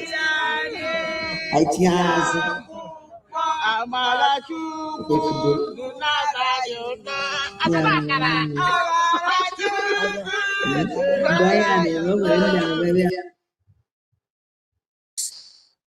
Never, and I mean never, introduce yourself by saying your name. Okay, what I do, then I will tell them. I want to hire a on a platform, my job. I wouldn't have you want to come on a be, you want to relax here. Now, may discuss with them. If they can come now our platform, I draw Fakawala, give all of us. Age on me if I can look Kalesia. The only thing I will pass on no legal. Legal work. The legal. Ma wafa. I want to find a ben channel. Ife. Then ajuju akawala ifaka lo. Oya ayamala ile funo ayama. Ihe ga-eme na bụ ifocus channel aka ihe igwe wega Finland ọkwa ka maazị Ebanjo wụta. Please kindly touch the like button. I will continue this program in some hours time. In exactly 2 hours, I'll end it. Chere nike ife iji wega Finland ọkwa ka ị nọrị maazị Ebanjo ka o nweta justice ka ọ pụta. Ị hụrụ na ya hụrụ. Ị na-echerechabe ikwubegwule ndị oyi esi ga-akpọ ha na platform ụmụ ife. Ọ bụ ntu aka dị mma.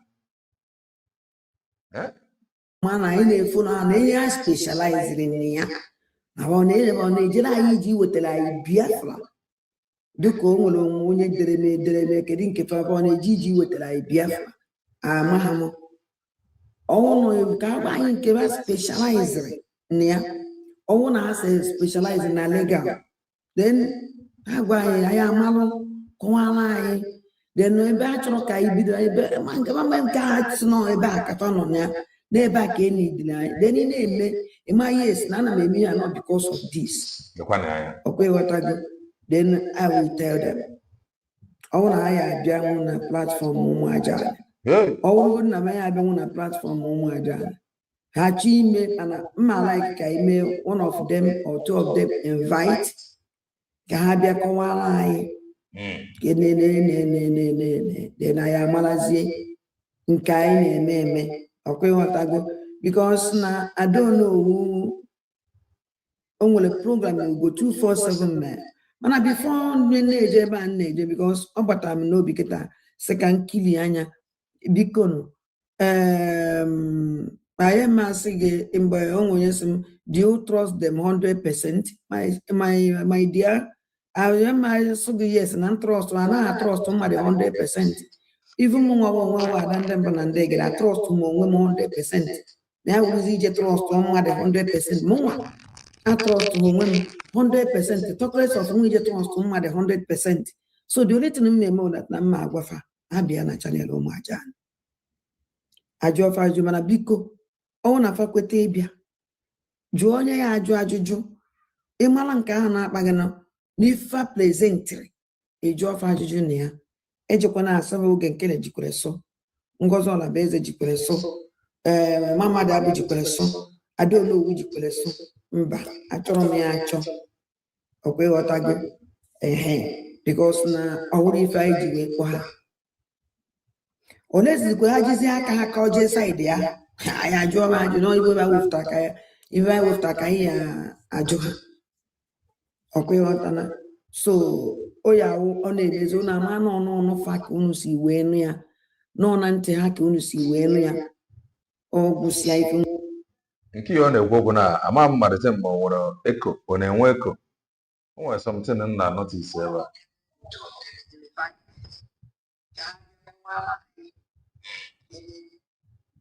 The thing ọ na-enwe eko because ana m ha notice kwe ma ya nwa na-ekwu okwu ọ dịka dị okwu na return back. This thing had never like this before, so I don't know why. Let me see if refresh can stop it. Ọ bụ ihe ndị mmadụ na complain.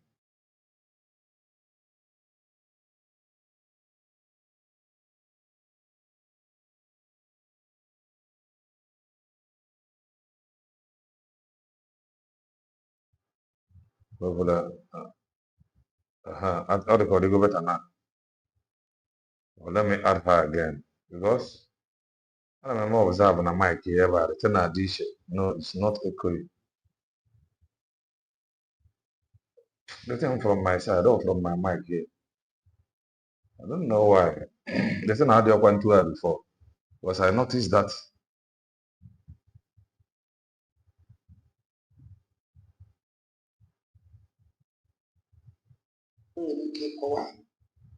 You know, so people I say more 100% people so yeah, so what to wrong because Only one of our sisters in that we see yes, of that do no, do with it. Oh,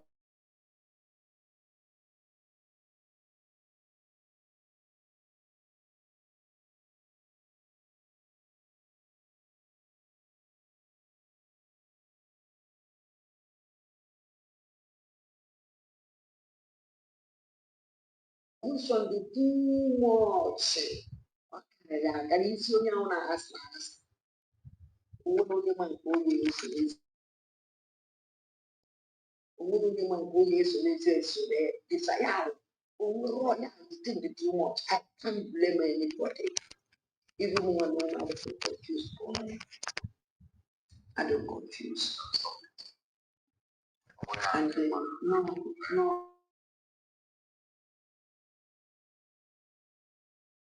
Ama na ihe a nkọwara na oge na ọ na-anya n'ife nkọwara gbasara grupu Glasgow nkọma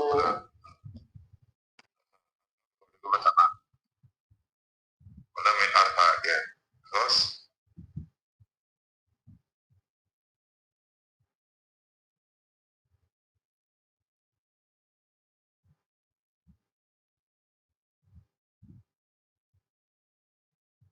na ndị ochie ama na odogo unu anya onwe ozi ife gbagwojuru unu anya na ya I will try mma agwafa because onye ọna dị genuine ife ọ na-eme ihu ya apụtago outside before fọm ọrụ nwa ka ị kpọrọ si m biko bịa na platform mma agbọrọ ọsọ pụta ngwa na enu m jụwanụ m ebe ahụ na-ajụ m ha esi na ụlọ akparị m ụlọ akpọ m iyi ọ na-ejuru m mma aza gị ya ọ ka o kwesịrị isi dị kwesịrị ịbịa n'ala anyị onye jụọ gị ajụjụ n'ife ị na-emere bikos ọ Biafra ka ha na-arụ n'ọrụ Blasphemy nke ọma na grup ewu Biafra ka ha na-arụ n'ọrụ ha na-asọfa for Biafra ha sacrifice for Biafra so ekwesịrị iji ha ajụjụ even president of America ndị America na ha nọ ya ọdụ sit down a na-ajụ ọ na-aza a na-afụ ya abịa ọ na-azafa uche obi ọcha mama ejuzie ya ajụjụ as insult nke ahụ ụmụnwa ya ekweduzi odibe a na-eme na platform ụmụaja na ya ka nji wee like unu so mma eme ka famala ha agwa m mbọsọrọ ya abịa na ọ na fakwete then onwe ajụjụ akọwala anyị ọfụma unu ejizie ntụ ụnụ nụrụ bikos na ya amaghị before anyị amaghị ifefa na-eme before akọwala m otu a si kọwala m ya ọkwa ịghọtago onye ahụ ka ọ dị ụnụ so nke nkọwala ya ụnụ biko were ya onye ahụ si kọwa ya anyị ma ala ikekafa bịa ka ha ji aka ụnụ akafa kọwala ya ụnụ then ọwụ na akọwachazielu ya ụnụ then anyị amarazie ọwụ na anyị ekwere so ha anyị esowe ha sọpọtụ ha bikos ka anyị na-asọpọtụ ha na ife a na-eme donu mma ọkwe ka anyị na-asọpọtụ nwa ka anyị na-asọpọtụ ọwụ nwaanyị ka anyị na-asọpọtụ ọbata obi anyị ndị ma asọpọtụ ọbata obi I don't support him I support myself I support Biafrans bikos ọbata obi Biafra ka ọ na-arụrụ ọrụ na ihe anyị meziri dat na anyị yori ya aja n'ukwu ọnọdụ ndị mmadụ na-akpọ nsị na-ada na mmiri ahụ fan m nsị ana m enwere fan adị m awụ m musician awụ m footballer abịa nwụ ha blogger ọka mma na ịgwara m ada na ana m esokwa nọkwa na obi nwa aja ana m ege gị ntị ana m na-eforo gị ihe niile ị na-eme onwere program ime eme anaghị ege o nwere one of our sister kpọrọ m na-agwa m okwu sị m na onye oso na ụmụaja si aka ekwe nke oso na ụmụaja sa na o nwekwa grupu mmegbu grupu ụmụaja ọsị m na program na-eme na ụmụaja ka ọ nọ ihe a na-akpa ụmụaja ndukwu ndị anyị iberibe akwa ịghọtago So munem nonya. Jezona platform my platform umuaja. I could use some no so no muaja. I'm happy. Say I find I can umunem see a present this our channel. So no muaja. The thing, yeah, I got you want. They happy. And Omaro. Then they happy inside me. Yeah, can tell you now. Own followers. I am followers of Obatobie. But anyone corner Obatobie work for us. Why use double when one is enough? Anyone will live easily. I don't know. Ike. Ya jisike na jisike. I'm on HNI Neketa. I je court way bansi. The man has support Simon. Post on social media. Oh yeah, name. Oh yeah, name. That is one woman from sending the message. Actually, mean that woman warning na platform na program name. Basala program melo. Basala vam. Ona somo why mo na mo come off kwani fe melo. Why muji we me ya we fe. Why muji we ku jokua. Na makara hi me ipu such a thing. Na odero mma. No hi me bia fa mad. Ma chocolate we ni. Ai ogini. Makume maketa.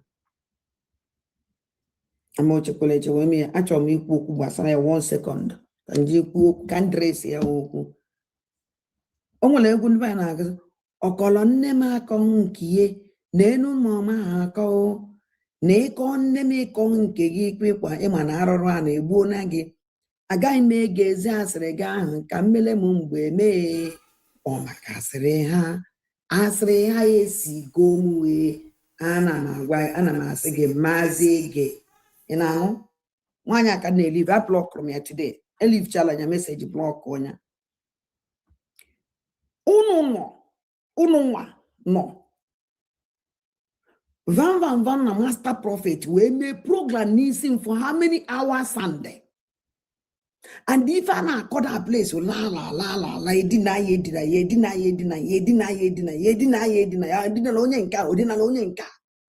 that's woman not yakuchi, ono ya. Otu a since Ghana call this thing, acharu geje na nke this thing. Tiwe mo jeje Finland all the time, eje dinner Simon. It's very insult. They made the self Simon eba. Very bad. Nobody talk. I keep quiet. Iye bo wana mobi. Una vam ka master prophet me pelono jili we join na mona Obatobie on edina. Emele me expect. Ka vam wolen ba chele master prophet ya nte. Ni wo mention if you go do such oku with the name of Simon. Or if you may expect. Mana won't ya kosi we zaya. Well, na maybe no infortune. Mana Simon, just go and watch that thing. You back you won't well. When say back just be maybe afa ma, kind of be afa. Akoya. Onya can you wo can you see sanga that na is spoil afa mad. If always you on a yes, have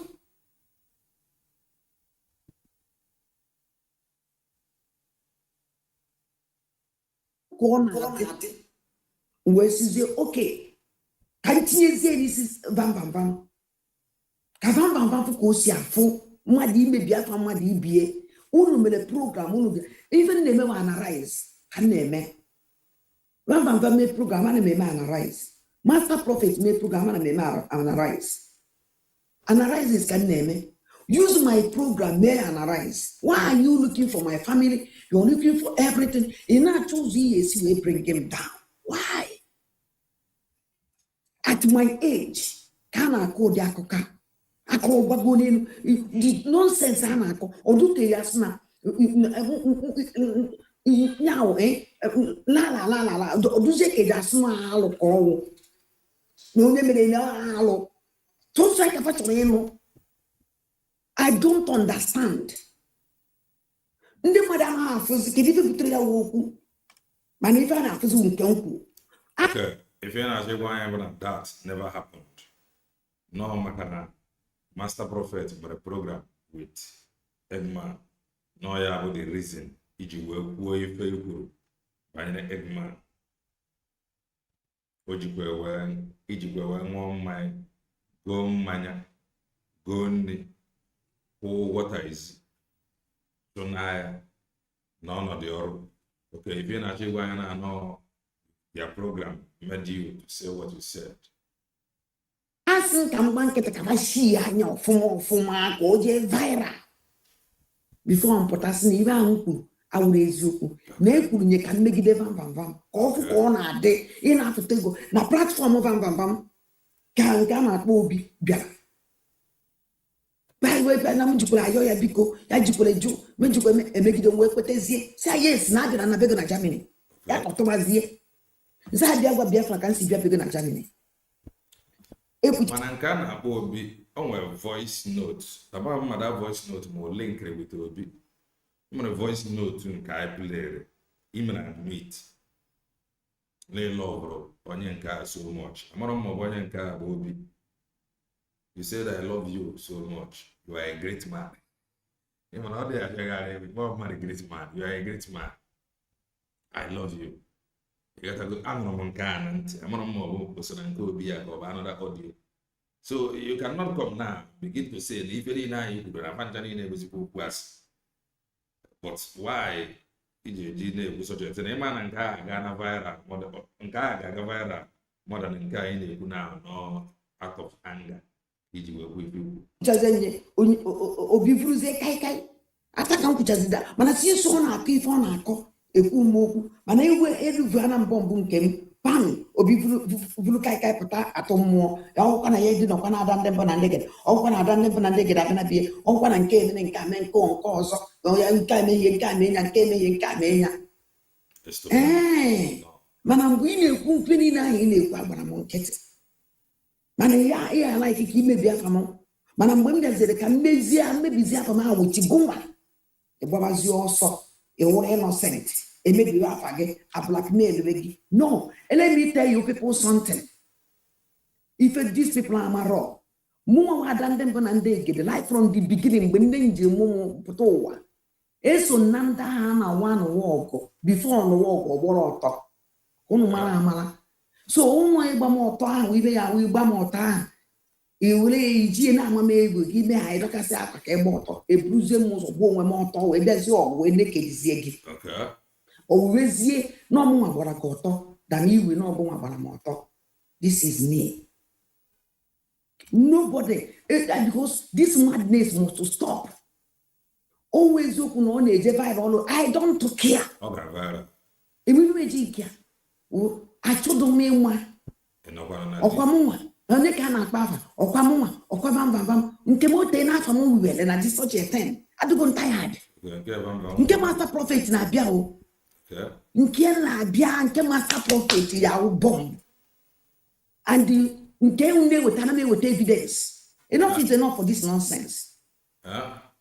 Unu ya akpọ ya na-asị ya kedu ihe kpatara unu ji nọma onye ka unu kwesịrị na-akọrọ every time na this vam every time nke Obi na nke na platform vam ada ndị mbụ na ndị egede ejikwa edi na Obi ojikwa ejebe Obi ojikwa ayi Obi every time nke a wigide wicha and dajụọ apụta ha m kwuo ihe ahụ m kwuru Obi na-akpụo ọkpọzi ime afa obido gọwa ọfọ. Master Prophet si na ya malite Kelena TV dinele o de kan ka new titles be mana be feel egwu ya mo erugo n'ụzọ kwere ade kan ka new titles true ibe ha wo ibe nkuru basa van wo eziokwu asị ka ọ mana ibe meji be mpụtasị na asị wachọ nke oje kwuo viral mụọla mụọ ya eshi anya amaghị eshi ka ngwa aka ya esi shi anya ọ gịnị ka a na-akọdo ya bụkwana na ọ bụ nke ijere Finland na ka ngị na esisiri wesị gị bịa kwuo ihe a mụ na ọ dịkwa pọsịbụl sị gị ada amakwa m ka m ga-esi gaa na be m ịmana ikwuru ihe a oge a ọ na-akwado ịga Finland na this thing has been trending na my wife after in fact I don't know how I'm going to return home. Ị ga-ejekwa jekwugasịkwa ihe a ada ndị mbụ na ndị egede ada ndị gboo ihe anyị kwuru iru igbe ha na-asị ọ maka bụrụ na ezi anyị abụzie titis because ya nwetara njem ọ ka ya nana because ọ na-abịa with what is happening now ọ ga-anọkwa na hot soup ezigbo pepe soup ego ya aba n'ime so hope well ihe niile ebe a na-achọ ife ya eji wee bring him down o nweghị wepụ ụzọ ha achọbeghị ka ha were kutu ada ndị mba na ndị egede afọ ha o nwebeghị emebe ka ha wee bring him down ife ụfọdụ ndị ahụ ịmara ịchọta mgbe ebe na-edi nọ bịa si nyụọ mamịrị ha bịa sie mamịrị n'imi mana ka o si esi ife anyị fọrọ ime like nwa mmiri ka ọ bụ nwa iferi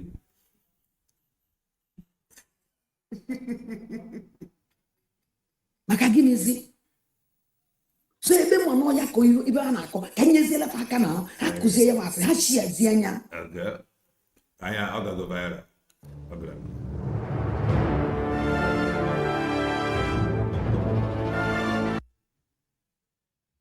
n'ọnwụ sọnsọ nna nke nwụrụ m obi mgbe a kpọrọ Simon afa if you want to blackmail me but wepụ afọ ọbata obi dị wepụ afọ there bring that is why Master Prophet aga na-esi ya bomba to bomba because na ya bụ nwa amadi and when I will bring his video I will advise him, but let me say it here now because I was doing something that Nabia. So if I wait now until may play his video, if I weekend, so I want to say it here to Master Prophet. I was doing something that Nabia, and I want to say it here. Let me not wait because everybody was in his program now. It could be for Master Prophet is a kind of advice to you. Ọ ga-aka mma na imere onwe gị ife gị neutral. Mere onwe gị ife gị neutral. Independently. Imere onwe gị ife gị. Karịa na ị na-ekota IPOB. Na-ekota Maazị Ebanjọkụ. The reason why anyị ji agbaghị ihe abụna to avoid the problem tomorrow. Ọ ga-aka mma ọbụla ị ga na-emere onwe gị ife gị neutral. I go to play your video in a neutral ground, no problem. Ị nọrọ onwe gị na-eme onwe onye mee ife ọnwa ikwu iri ya onye mee nke ọjọọ ikwu iri ya just dey do analyze independently. Ọ ga-ekwe m nghọta mana imere anya were bụrụ na ọka iche njibe narrative wee na-achọ ka itinye Maazị Ebanjọkụ na tight corner. Mme analyze and by that time you may not like it. I was doing something. This thing I said, please. My program be neutral. There was a day in my program you said something like that. Name no neutral. In our support, and I like it, so because open again, open again, he may be neutral. And the bank then go support you. Man, open Maazị Ebanjọkụ to avoid problem tomorrow. Because the way he are gonna okay with the trouble. And the if I begin to analyze your video now, I will need to know because of what they analyze now, I will need to know. And when you told it, you will not like it. Even when you put it as an insult. Okay, forget. So ya can do worse. Oboro no je kwegeme. Oh, Master Prophet, mee ya neutral. Rapu kene Maazị Ebanjọkụ. Maka na ya bụ nwa amadi atakwana ya n'afọ.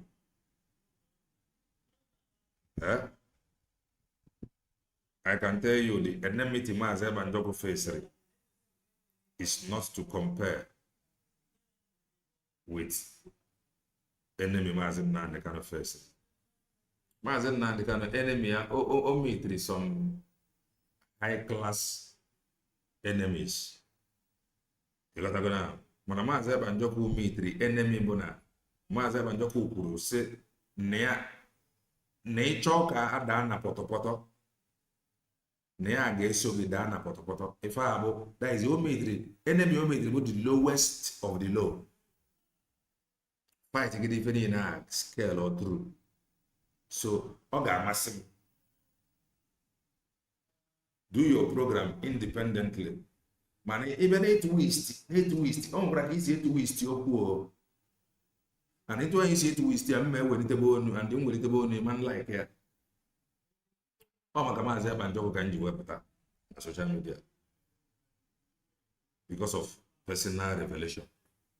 So maybe that is why I was doing something this na abem n'isi masị ka m kwere ya, and this is exactly 2 hours. So and thank God na ejigo m ya wee end this program. So do your thing independently. Were Maazị Abanjọkụ ndị DOS na ndị ọmfanafa onwe ife ọmụma family were ife esi na udo ka ụnụ chọrọ udo a na mgbe ọ bụla ikwetene na Maazị Abanjọkụ na onwe ife o merụ which he think is the best he can do for the freedom of Maazị Nnamdi ka na ekwuru ya ọnụ gị.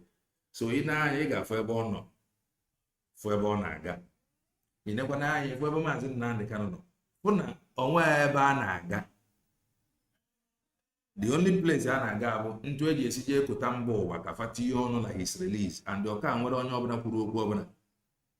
That is the only way a na-aga. So kọwaa ya ntụ a na-ekwu okwu udo, na-ekwu okwu ka let us make peace. Ekwesịrị inwe meeting point, and that meeting point is very very important. Come together under whose umbrella?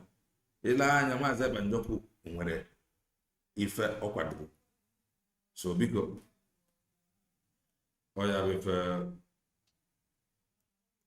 nsimagwara.